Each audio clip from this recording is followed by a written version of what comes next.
Yo, Evil Broomstick channel. I'm going to do a quick spoiler-free review for the movie Smile, and then I'm going to jump into a spoiler-filled talk of it and talk about sort of my thoughts on the ending and kind of why I hated it.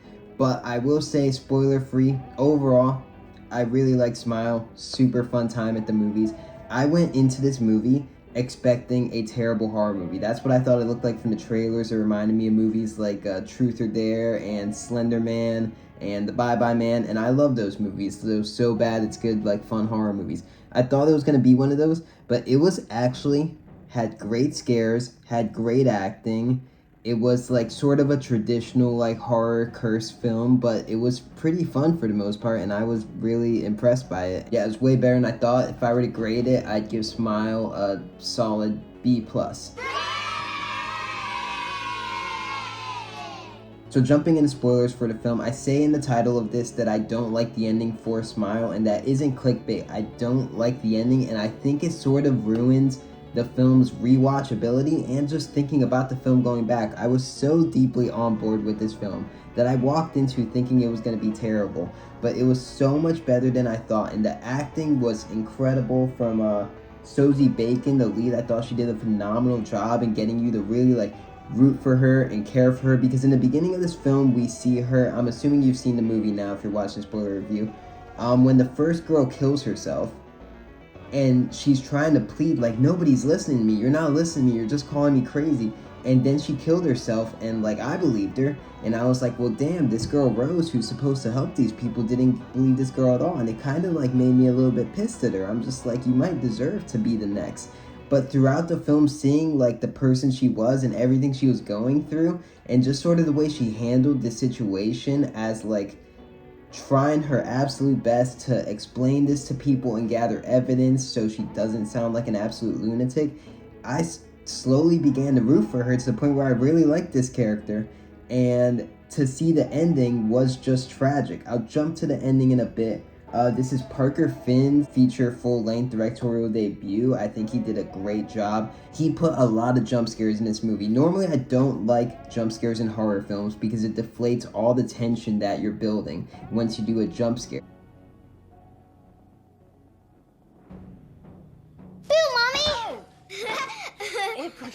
Once you have a big blah jump scare with a loud bang, you get the little jump and then you're deflated of all tension, and all that tension you had been building was lost.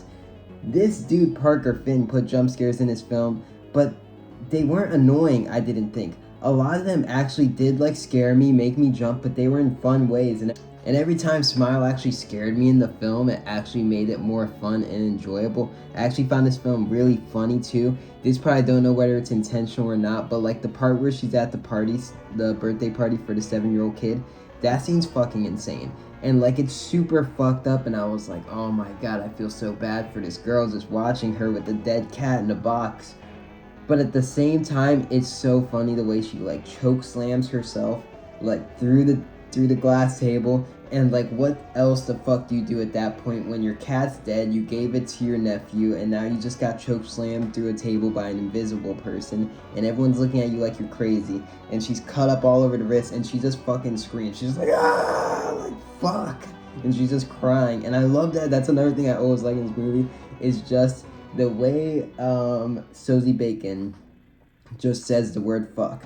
Like points where she's arguing with her sister or stuff, and she's just like, her sister closes the door on her, and she's just like, fuck. Like you feel the frustration, because she's not a fucking insane person. You just feel the frustration in her, just like, fuck, this fucking sucks.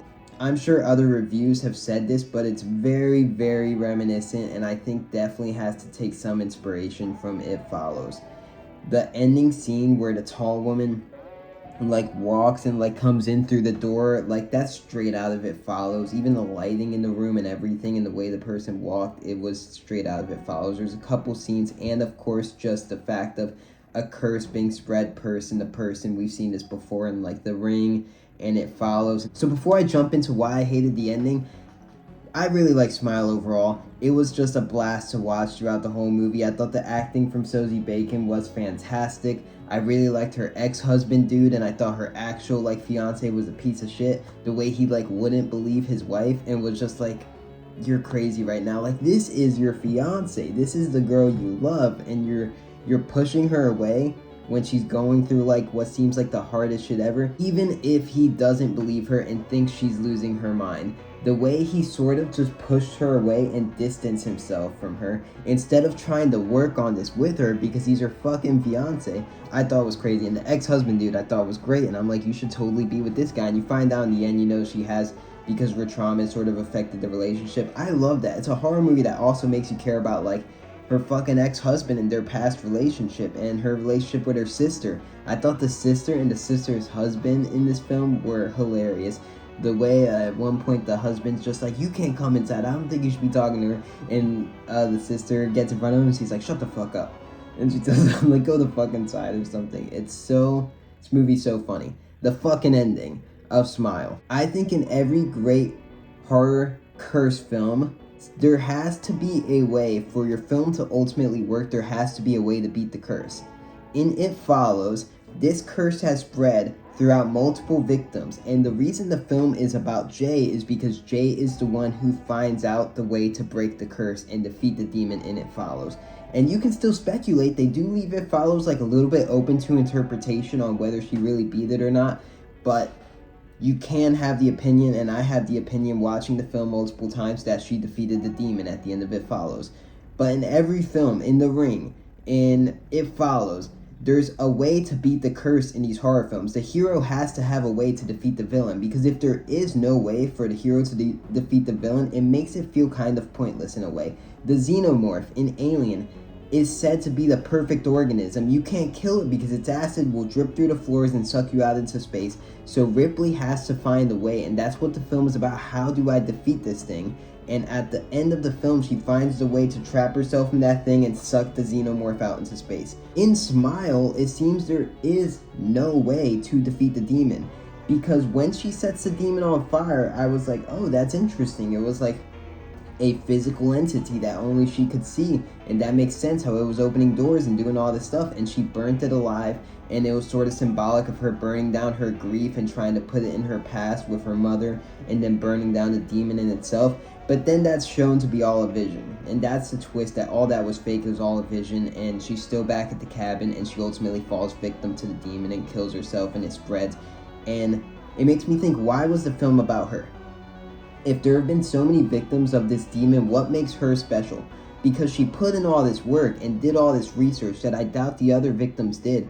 She did so much work to figure out how to defeat this thing, that the fact that she doesn't defeat this thing or find a way to defeat this thing in the end makes it rather disappointing. If she at least found a way to beat it. But the film makes it seem like it is an impossible thing to beat, which makes it seem kind of just feel pointless. The hero has to have some way to defeat the villain. Even if they don't defeat him, there has to be some way. And you can't say the way to defeat this thing is to kill someone else and just spread it to another person.